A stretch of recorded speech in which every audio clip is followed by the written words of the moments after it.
they need to back him up to do it. Sanhok, game time, #1. Here we go. Planes coming out and across the top side of the map.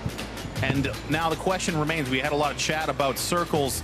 Will things continue to stay expected as we saw so many northwestern circles last weekend? Mayhaps we'll do the same this weekend. Well, I mean, everyone can sit here and say we don't want to see the same circles over and over again, but what we do want to see is teams switching it up. If a pattern does emerge, we want to see teams doing things differently. And ultimately, the only two teams we really saw capitalizing on that repetition was the United and Sonics. And that's kind of like, there's been a constant battle, at least in Battle Royale esports, how to take RNG out of the game and also keep it interesting and keep the spirit alive. You would think that for some of these players that maybe consistency around at least one of the strongest variables in circles would be a welcome thing. Is that something you think is true? Yeah, and just quickly to obviously scrap that conversation because we've got a different circle. Okay, well, answer my question anyway. No, but just coming back, and again, if we look at the map right now, look at United. Again, they've already made another adjustment. Sonics have made another adjustment. They've sent Keenan over to north side of the river, Tony V just on the south side. But again, they're the only two teams that I can visibly see now that, based on the games we've already watched, they've made an adjustment. So with the criticism about, consistency of circles, that kind of thing, at least with the United, like, oh, they're only getting circles, Sonic's only getting circles, it's a fight for one spot. If they can do well in these games at United and Sonics, I think that's going to really silence some of the criticism they've been receiving about their success on this map. Yeah, I mean, obviously, Sonics, great example. Coming into this, they're seen as the contenders team. Underdogs, yeah, let's see if you can swing it in the MPL lobby, but I mean, they're doing exactly that. So credit where credit's due. If a team can come in and kind of counter that criticism by saying, well, look, we're actually performing way better than you would have expected, and we're making positive changes game on game to obviously improve that. SSG finding themselves in the center of the new zone, literally new zone as we head to the other side of the northern portion of the map and the eastern side. Envy there in the center around that Paradise area. And now the question remains, I think Envy would likely have the strongest spot if they don't move at all. I think Envy is going to get the benefit of these next couple of shifts. Yeah, and what I like about Envy's spot is it actually covers two of the big roads that are kind of, the easiest to rotate through on this. And we don't see a lot of vehicle play, but we do see it in circles 1 and 2. So where Envy are positioned right now, I want to see them set up a couple of traps and just say, look, we're going to stop teams kind of getting into, the zone that's in between where they're split.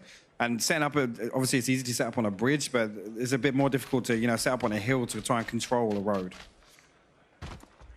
Looking at the live kills, Genesis still leading the way, 71 of their points coming from kills 68. alone. Yeah. 68. That's for them to keep pace still now, for me, it's just so impressive. And that's pace ahead of some big names here as well. Ghost Gaming, 10 points behind there, at least in kills. Sonics is right behind, but Riot Squad really showing that if you can put some frags together, regardless of the outcome, sometimes that top 5 finish isn't as important as you might think. But, they do get those 10 kills, those 12 kills, wind up in a top 3 situation. That's how you win these leagues. It's just those decent games translated into great games. Yeah, and ultimately, if you can maintain like a kill average, which they're obviously doing, regardless of placement points, they're still going to be sitting in a really, really strong position on the leaderboard. Genesis always active. They can hear the vehicles moving. Keenan, the rest of the Sonics moving past. Tony V wondering if H-Win here is going to take some shots. Likely not. They're on the edge of the zone, and they're not quite situated as all 4 on foot. Again, though, we're at 4 minutes 20 now. The two teams that we would expect to be rotating the fastest, Genesis and Sonic, they're already moving. Yep, Sonics has already moved. United a little slow to get across the river. If they take any more time, they'll be finding themselves with lots of resistance coming in on the western side. But this is a switch up I want to see. And if United have done their homework, they're going to know that obviously Loki and Wildcard have to rotate in behind them. So whether or not they try and set something up for that's the kind of things that I want to see in Sanhok. People saying, look, this rotation tendency happens on these circles, and we do X to counter that. So that's the sort of plays I want to see kind of developing in Sanhok. But I think we're at a stage now where teams are still feeling each other out. This isn't like a wrangle where there's set rotation paths that teams kind of prioritize or prefer to do, because a lot of teams just like to get into the circle and sit and wait and see what happens. And time as well. I mean, I think if time being a precious commodity on Sanhok, where games are so short, circles move quickly, they change quickly. And for United, if you're going to be getting into these early game skirmishes, they need to be in the early game, because if you're having that circle 3, circle 4 fight, trying to pick up kills, your round is going to be in a lot of danger. Speaking of danger, Wolf got the QBU out. He's looking down at Tempo Storm. This is near Paradise, and it looks like they're up on the roofs trying to get some lines of sight. This is a straight-up pub play here from Wolf up on the roof, just trying to catch people rotating around Paradise. Yeah, unfortunately, Zampo hasn't got a roof to climb on. It's usually the one from Tempo we'd see be on a roof somewhere, but looks like I got Profi here waiting on a couple of members of Sonics actually up in this compound. So Profi playing things slow right now. He's probably got sight on both players. We do see actually on the minimap, all of Genesis coming in to reinforce this. So they're literally just waiting for an opening right now. This is a big matchup here as well between the Sonics and Genesis. And we saw it in the previous map as well. We saw them contest over that compound. That's obviously happened in scrims. They've been contesting this compound, and looks like Sonics are actually going to pull away. So I'm not sure if Sonics were on. They had a beat on that, but they're actually being forced back in towards Endemic. If you look on the mini map right now, they're pushing straight towards where Endemic are. It's kind of like a rolling pin. They're just kind of edging their way in. They're just like, okay, no one here. We'll take another couple of steps, see if anyone shoots at us, which is kind of how this map works. With the circle now changing, wild card a little bit slow, and there's going to be the reminder that they are not alone, as it's going to be Endemic taking some damage and putting it onto Keenan. Crispy are getting some good hits onto Keenan there, so he's got to retreat to the rock. Actually, this side of Paradise is actually the more difficult side to fight, just because this rock formation that comes out, the sight lines are just, everything's super open. Yeah, real flat on top of this hill. Genesis not quite in the position they were just a moment ago, but Sonics are being forced back their way. So maybe if K-Mind or Profi, I think the closest to Sonics right now, Profi in a prone position, they could just walk right over him if they're not careful. Keenan. I think actually Profi's like baiting them to come back into the compound, waiting for that. He's in a position where you can see, as soon as Sonics come back in, you can see he's just gone from prone to crouch there. Yeah, he's behind so he's obviously the rock. heard something. Just chilling. He can hear the footsteps. And they haven't moved at all. Looks like it was K-Mine potentially spotted. And now Profi's going to go live. Oh, in the vault. Knock. Unlucky for Tig getting caught in the vault animation in the quick flush. But they will trade out H-Win and the quick flush. And Profi goes down as well. And the flush. And now quickly Sonics have taken the upper hand. Keenan low health. More grenades coming out. I think that's going to be K-Mine trying to get maybe some fishing going. Or a smoke grenade or a molly, something like that. Is Keenan going to throw a grenade in return? Maybe seeing the trajectory as to who's where. Nerf in the interior. And quickly, Genesis on the back foot, Hypok.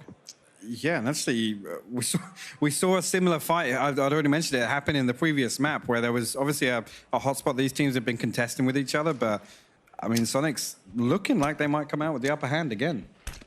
More smokes coming down. Keenan not allowing the line of sight to materialize on the edges of this wall.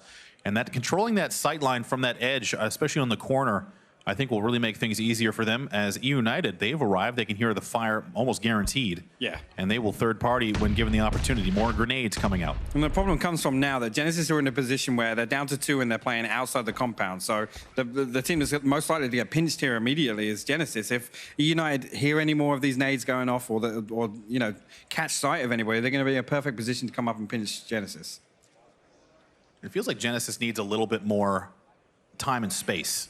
Like these up-close fights that are hectic, they can definitely win. There's no doubt about these guys being able to do that. But I kind of feel like when Genesis is the initiator, the opening frag, which is not, you know, easy to say. You get the opening frag, you immediately get that advantage. But yeah. The element of surprise big here, and I think they lost it with K-Mine getting spotted. It did result in them only picking up 1 kill and losing 2.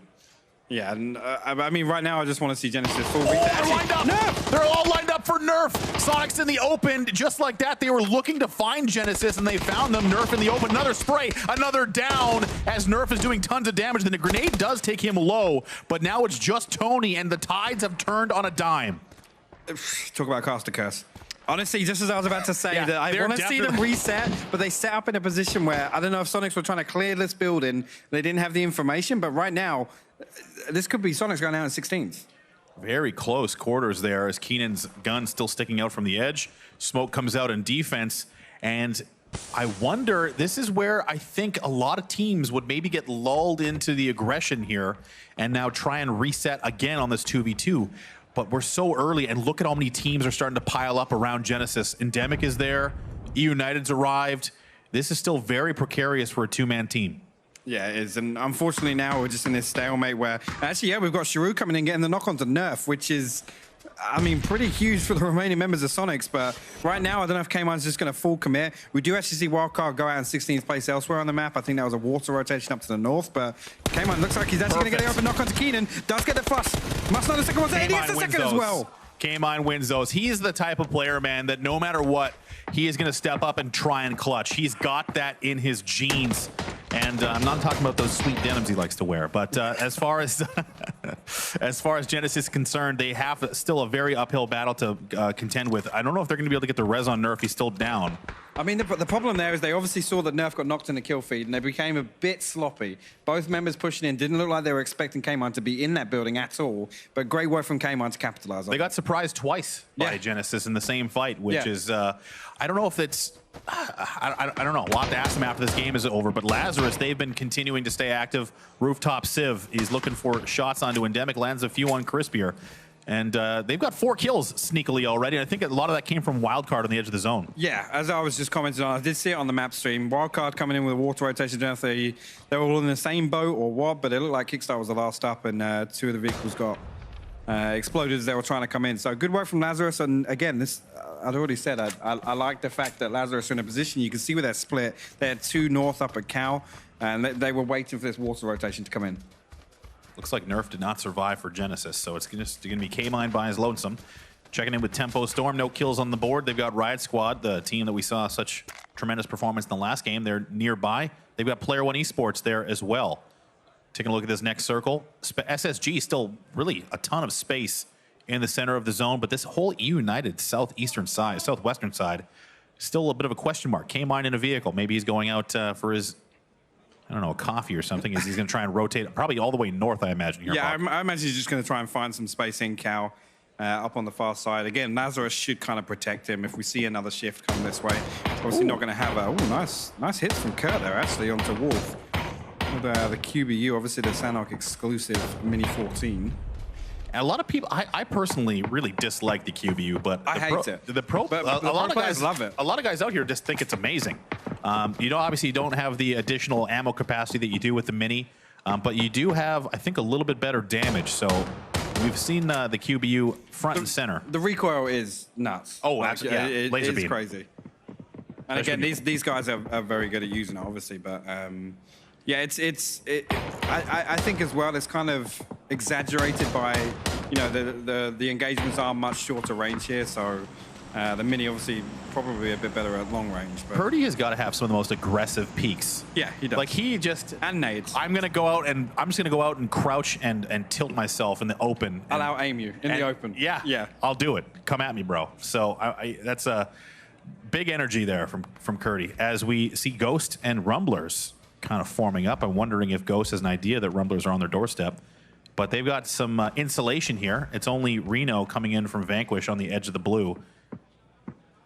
I think it's going to be a bit of a waiting game. I don't think anyone knows where each other are right now between these two teams. No, we're on hard edge, and I guess with the next shift, actually McCoy taking pop shots elsewhere might kind of bait Rumblers out of this compound, but you can see already Shrimsy and Vegas set up on the rocks, Drassa on the just further to the north of them as well. Kind of set in a position just waiting for somebody from Rumblers to give something away. SSG's praying for another central circle as they have a good split. They're not going to get it. Going all the way south, this is going, I won't say giving the advantage to Endemic and Envy as they're kind of, I think they're wide out in the open, but I think Tempo's got to be feeling good here, I'm calling it right now. Taro and Pat are proned in a bush. 100%. Observers? Stab is going to go down. It looks like it's going to be Reno. He did come out of the blue, and he's rotating south. He's likely going to be moving. He's already passed Ghost into the waiting arms of player one. Oh, not quite in the bush, but certainly prone. Yeah, all of the grass on Sanhok was the bush. So, you know, I think we need a level 1 Taro helmet skin. Oh, surprise! Shrimsy. Oh, he doesn't get the full spray. He got Microfire all the way down, but cannot get him actually knocked. And now McCoy firing away. You should go to the blue here if he waits any longer at the edge, Microfire. Lost is going to get down flush as well, so Drassel picking that one up. Cherry getting a return knock onto Shrimzy with a nade. Oh, another nade. And actually, Micro getting a knock onto Vegas as well, so this is falling apart right now for Ghost. I think that's going to be another kill. No confirm onto Vegas, but there's the flush onto Shrimzy. And now it's going to be Drassel and McCoy trying to salvage this as what turned into what appeared to be the advantage has quickly gone away. Microfry not getting knocked by Shrimzy. Pivotal moment there with the blue at their back. And now Waldo's going to get down. Drassel, McCoy, 1 HP going for the med. And this is looking like disaster here for Ghost. I mean, they waited so long for Rumblers to give something up, but Rumblers managed to swing back on this team fight and absolutely destroy Ghost on these rocks.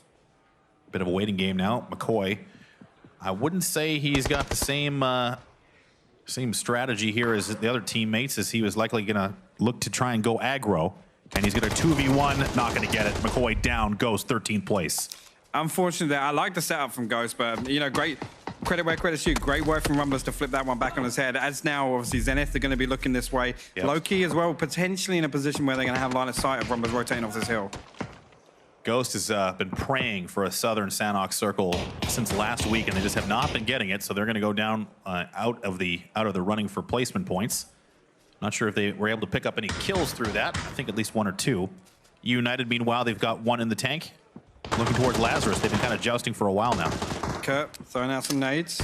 See if he gets anything. He's, I guess he's blind fishing against these trees. Obviously, you can see the tips of the trees, so just assuming players are playing on the bottom side of that. But Wolf actually coming in with the third prize. They're going to get the knock onto Taylor J and the confirm as well. So this could cause problems for United right now. They've been so comfortable on Sanhok as United, but not in this first game. Well, comfortable when they get the circle. Yeah, comfortable when they have to move 4 feet per game. But hey, listen, you take it, you win the games you're supposed to, right? Exactly. You take what you can get. So SSG, they're going to have a little bit of a compound to use. K-Mine still in the game, sneaking in, hoping for another 6 teams to go up before he can get some more placement points. Cherry's going to go down to the zone. Yeah, I think that was just Rumblers having to rotate in off that hill off to the east side, and maybe just taking a tag and getting downed, the last tick being from the blue, but he's going to bleed out. Nobody picking up that kill point. Rest of Rumblers do manage to get in, but we've seen K-Mine manage to sneak past Lazarus. Uncivil taking some pot shots, so they do know K-Mine's there. I don't think SSG are aware, but K-Mine does have space in the corner of the shack to stay in and see another circle. This is where K-Mine is at the most uncomfortable position. Oh, look at Patron. He's right in the front. He can't figure out the target. And Patron will get taken down and finished relatively quickly. Roth has no follow-up, no trades coming. Walt's in an okay spot as well. And Player One Esports is going to back away without taking any punishment from Zenith, who at least it looked like had the potential to make something happen there, but just could not get any downs. Yeah, and the problem now is they're going to have to burn a lot of utility because Tempo Storm have eyes on this, and they're going to be looking for pot shots. P1E getting another knock onto Walt Jr. in the form of Aguila. Don't think he's got a med right now. Yeah, I don't think he's going to be able to get out before medding. I think they just bounced a smoke grenade off a tree behind him as D treats his unfortunate time with the smoke grenade right into low key. There's smokes down, but Player One Esports has got a very narrow path to traverse, and they're walking right into Lobes, and oh, they're running away. Low key is not paying attention to the edge of the zone. Look how many teams are here, Hypoc. But we're actually going to see Rumblers come in on the north side of this as well, and Envy already set up inside the circle with Tempo Storm to the south. So we've got literally 5 teams on this one edge of the circle trying to battle it out. Lobes waiting for any info. Can't see anything. There it is. Opens up the spray. Nice shot there. Good spray. Lampalot will trade. And there they go. Player One Esports down, but low-key will follow shortly thereafter, as it's going to be more step-ups here. It's now Envy getting involved, and this is the Sanhok special as the edge of the zone completely awash in blood. Yeah, and Pat, unfortunately, in a position where we did see Tero and Pat playing split, obviously prone on 2 different rocks. Tero not in a position to obviously trade this. SSG actually wrapping around to the north side of this, so looking like they want to come and clean up. There's only Valiate and Hetzor, and they're taking fire from Endemic right now. Crispy are going to get the knock on to Valiate. Valiate wide. He's been trying to play that solo hero game, or at least trying to make a play, as we hear so often, but sometimes, and often actually, he'll get punished. And now it's Hetzor taking up the mantle. He's by himself, and Hypoc, there is not a stitch of hard cover in this next zone. No, there isn't. And Endemic obviously split along this ridge that you can see at the top of the hill here. It causes massive problems for anyone on the north side, which would be Rumblers, SSG, and K-Mine, the last one up for Genesis. Very difficult grenade here for something to land. Actually, K-Mine coming alive right now. He's getting knock onto J-Sang. I don't know if he's got open line of sight onto Baja as well, but that's a huge knock for K-Mine. And he'll push it. I think he's going to try and push this, yeah. He'll push it. Oh, he's spotted by Crispy. Crispy are bailing SSG out there. They're going to be able to get the res off onto J-Sang, but I don't know how they're going to work their way into this next circle because Microfire and Waldo have already set up on the northeast side. Wolf and the rest of Endemic, they've got 4 strong. They've been in center for a while, at least 2 zones. But the center is, you know, you can see on your screen here, not a lot. There's only trees. Alo taking a lot of damage from that QBU of Wolf. And this is the terrain we deal with here on Sanhok. It's up and down, there's rocks, there's trees, there's bushes, but there's no hard cover, so no compound control. And there is just a rainbow of teams trying to make their way just in on the edges here. Yeah, you see SSG trying to set something up here. Baha and J-Sang off to the northwest side. Going to get knocked down by a reload. So, again, Baha now down in the smokes. Potentially J-Sang can get this red off, but I'm not sure if he should. Something actually getting the knock onto Headsaw on the other side. So, massive, massive problems for SSG now. It's really difficult for any team to get any, like, there's no direct team fighting here. It's kind of like guerrilla warfare. You see one guy's butt, you shoot him at a tree. SSG does go down eventually, mostly to Endemic, but now Endemic's going to get the business from Lazarus. They come up from behind. Purdy hits the 1 AK spray. Going to go for the quick reload. Cannot find Relo as he's up the hill, and he's pushing down the young man. He's got the 3-time scope, and he's looking for Purdy Kurt. He's getting very aggressive up front. Going to go for the headshot spray. Can't get it. But now, Lazarus is going to continue to fight on the edges, and no repeat fire happening as the nades. Endemic dismantled. Lazarus up to 7 kills as well. Great work with the nade there. Shrew actually coming in and knocking Uncivil. So Lazarus not even getting a chance to take a breather after that team fight. There's no breathing here. We're in the jungle. It's very humid. As, Purdy, another nice shot onto Shrew. And now 8 kills for Lazarus, but they've been taking their licks as they move into the zone. 2 left on the squad. They have got a lot of space now, though. Look at the minimap. Everything else is opened up on this north side. Tempo retreating down to the south. Envy laying prone in the middle in the form of Moody. Micro and Waldo remaining on the northeast corner. Tempo loves these feints. Like, they're like, all right, we did our work. Get a little bit of space. Yep. Couple of kills. Check out around us, and now let's wait for the kill feed to tell us what we're going to do next.